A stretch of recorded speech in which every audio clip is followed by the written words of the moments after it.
the suffering is just beyond imagination if you start looking at the national impact of this crisis. So the world is heading toward that major crisis that we have never seen in our lifetime. Whatever we have right now is not like the early 70s. It's not like the Iranian Revolution in the late 70s. It's not like the Iran-Iraq War. It's not like the invasion of Kuwait. It's not like the invasion of Iraq. It's not like the invasion of Ukraine. This is completely different. And the impact is cross industries on every level. And so when we look at the oil market, for example, right now, because of the massive impact of the crisis, we are not seeing the impact of changes in inventories, for example, or these little things that we used to focus on before the crisis. All of this basically is hidden under that big gorilla that is impacting the market.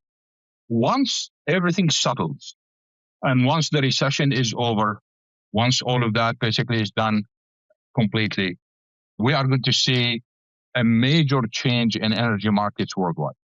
And that change basically is going to be so strange to us because we, the thought leaders in the market, the analysts and others are going to be out of it. Why?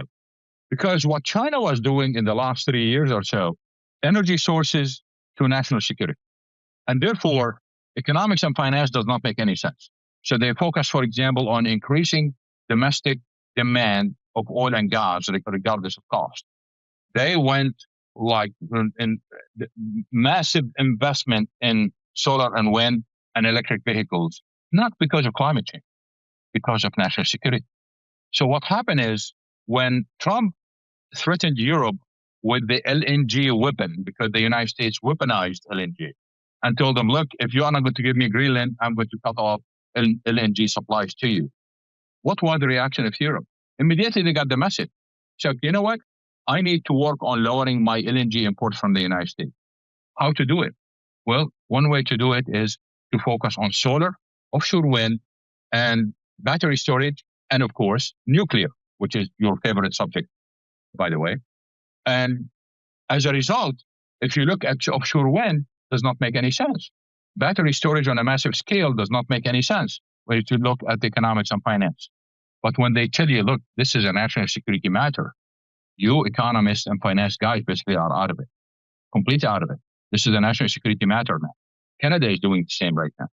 So what we are going to see after the recession or the stagflation that's going to hit the world, that we are going to see every country doing the same.